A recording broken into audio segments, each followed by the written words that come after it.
When I talk about board effectiveness, I have to start with the effect of an effective board, which is the outcome.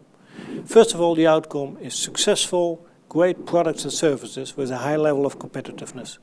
Secondly, a superior return on capital invested if you compare that with other players in the industry. And thirdly, that the company should be strategically and stakeholder aligned in order to continue to grow and to continue to prosper.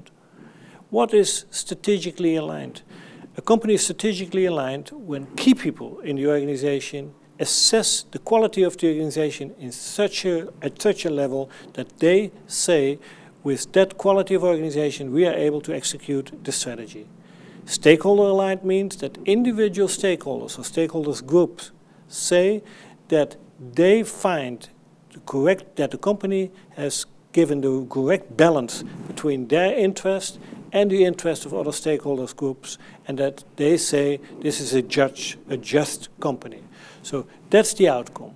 The input of an effective board is people, key people, very responsible people, people with a high level of conscience and competence, people that feel themselves responsible, really responsible, deep inside for the good and the bad of the company. And people that not only feel themselves responsible for the company, but feel them specifically themselves responsible for the behavior and the operating of the individual other board members in such a way that they realize that a high-performing board is a group of people that should perform, and they should stand up if that's not taking place.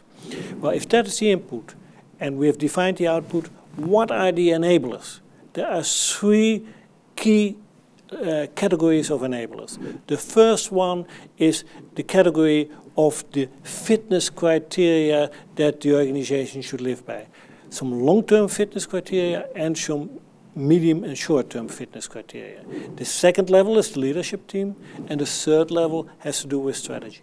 Well, let's talk about those long-term and medium and short-term fitness criteria. Long-term fitness criteria is the definition of success. How should success look like 5 or 10 years down the road?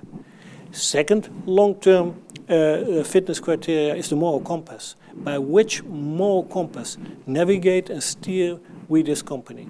And that moral compass should not only be known within the board, but known throughout the organization.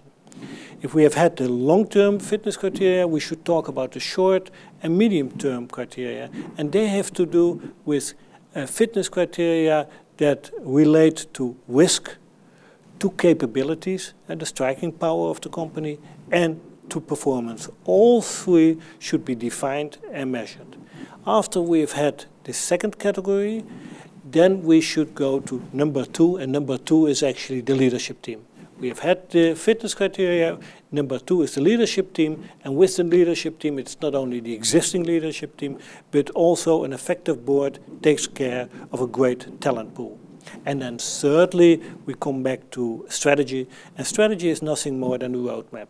A good and effective board makes sure there's an agenda for this year, the next year, and the years to follow. What are the elements that should be played out in those years in order to realize that definition of success and create that output that I've defined before?